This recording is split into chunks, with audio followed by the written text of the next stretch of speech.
Hello guys, कैसे हो आप सब। आई होप सब अच्छे होंगे। अगर आप महाकाल के भगत हैं तो कमेंट बॉक्स में जय महाकाल जरूर लिखना। आज लेके आए हैं हम करवा चौथ व्रत कथा। तो कार्तिक मास के कृष्ण पक्ष की चतुर्थी को करवा चौथ का व्रत किया जाता है। ये स्त्रियों का मुख्य त्योहार है। स्वाग्नी स्त्रियां अपने पति की दीर्घायु के लिए व्रत करती है। विधान क्या है वो सुनो। एक पट्टे पर जल से भरा लोटा एवं एक करवे में गेहूं भरकर रखते हैं। दीवार पर या कागज पर चंद्रमा, उसके नीचे शिव तथा कार्तिकेय की चित्रावली बनाकर पूजा की जाती है। इस दिन निर्जल व्रत किया जाता है। चंद्रमा को देकर अर्घ्य देते हैं, फिर भोजन करते हैं। एक साहूकार के साथ लड़के और एक लड़की थी। सेठानी के सहित उसकी बहू और बेटे ने करवा चौथ का व्रत रखा था। रात्रि को साहूकार के लड़के भोजन करने लगे तो उन्होंने अपनी बहन से भोजन के लिए कहा। इसी पर बहन ने उत्तर दिया, भाई अभी चांद नहीं निकला है, उसके निकलने पर अर्घ्य देकर भोजन करूंगी। बहन की बात सुनकर भाइयों ने कहा, बहन चांद निकल आया है, अर्घ्य देकर भोजन जीम लो।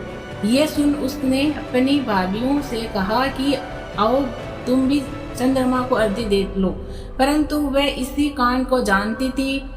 उन्होंने कहा, बहन जी अभी चांद नहीं निकला है, तेरे भाई तेरे से धोखा करते हुए अग्नि का प्रकाश छलनी से दिखा रहे हैं। भाभियां की बात सुनकर भी उसने कुछ ध्यान न दिया, द्वारा दिखाए गए प्रकाश को ही अर्घ्य देकर भोजन कर लिया। इसी प्रकार व्रत भंग करने से गणेश जी उससे अप्रसन्न हो गए।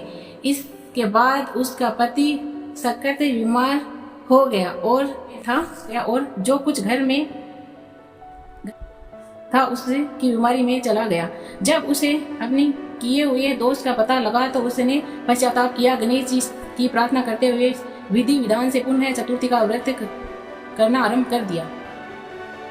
श्रद्धा अनुसार सबका आदर करते हुए सबसे आशीर्वाद ग्रहण करने में ही मन को लगा लिया। इसी प्रकार उसके श्रद्धा भक्ति सहित क्रम को देखकर भगवान गणेश उस पर प्रसन्न हो गए और उसके पति को जीवन दान देकर उसे आरोग्य करने के पश्चात धन संपत्ति से युक्त कर दिया। इस प्रकार जो कोई छल कपट को त्याग कर श्रद्धा भक्ति से चतुर्थी का व्रत करेंगे वे सब प्रकार के सुखी होते हुए कैलाश से मुक्त हो जाएंगे। जो कोई छल कपट को त्याग कर श्रद्धा भक्ति से चतुर्थी का व्रत करेंगे वे सब प्रकार से सुखी होते हुए क्लेशों से मुक्त हो जाएंगे। गणेश जी विनायक जी की कहानी। ओके। एक अंधी बुढ़िया माई थी जिसका एक लड़का और लड़के की बहू थी। वह बहुत ही गरीब थी। वह अंधी बुढ़िया माई नित्य प्रति गणेश जी की पूजा किया करती थी। गणेश जी साक्षात सन्मुख आकर कहते थे, बुढ़िया माई तू कुछ चाहे तो मांग ले। बुढ़िया माई कहती, मुझे मांगना नहीं आता, सो कैसे और क्या मांगूं।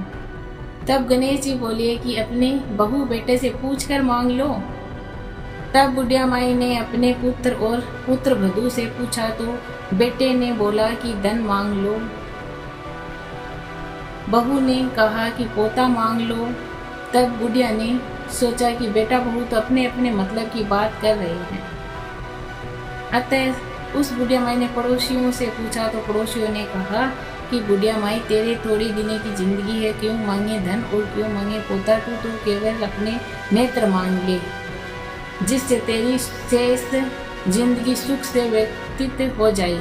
उसी बुढ़िया माई ने बेटे और बहू तथा पड़ोसियों की बात सुनकर घर में जाकर सोचा, जिससे बेटा और बहू और मेरा सबका ही भला हो वह भी मांग लूं और अपने मतलब की चीज भी मांग लूं। जब दूसरे दिन श्री गणेश जी आए और बोले, बुढ़िया माई क्या मांगती है? हमारा वचन है जो तुम मांगोगी वो ही पाओगी। गणेश जी के वचन सुनकर बुढ़िया माई बोली, गणेश जी गणेश राज, यदि आप मुझ पर प्रसन्न हो तो मुझे 9 करोड़ की माया दे, निरोगी काया दे, अमर सुहाग दे, आंख में प्रकाश दे, नाती पोता दे और समस्त परिवार को सुख दे और अंत में मोक्ष दे। बुढ़िया माई की बात सुनकर गणेश जी बोले, बुढ़िया माई, तूने तो मुझे ठग लिया है। खैर, जो कुछ तूने मांग लिया वह सभी तुझे मिल जाएगा। तू कहकर गणेश जी अंतर ध्यान हो गए। हे गणेश जी, जिस बुढ़िया माई को मांगने अनुसार आपने सब कुछ दियो, वैसा ही सबको देना और हमको भी देना और अपनी कृपा बनाए रखना। करवा चौथ का उज्जवल करने के लिए एक थाली में 13 4 पूरी और थोड़ा सा सीरा रख ले। उसके ऊपर एक साड़ी, ब्लाउज और रुपया अपने इच्छानुसार रख ले, जितना चाहे रख ले। उसी थाली की चारों ओर रोली चावल से हाथ फेर कर अपनी सासू जी के पगा लाकर उन्हें दे दे। उसके बाद 13 ब्राह्मणों को भोजन कराओ और दक्षिणा देकर था बिंदी लगा के और उनको विदा करें।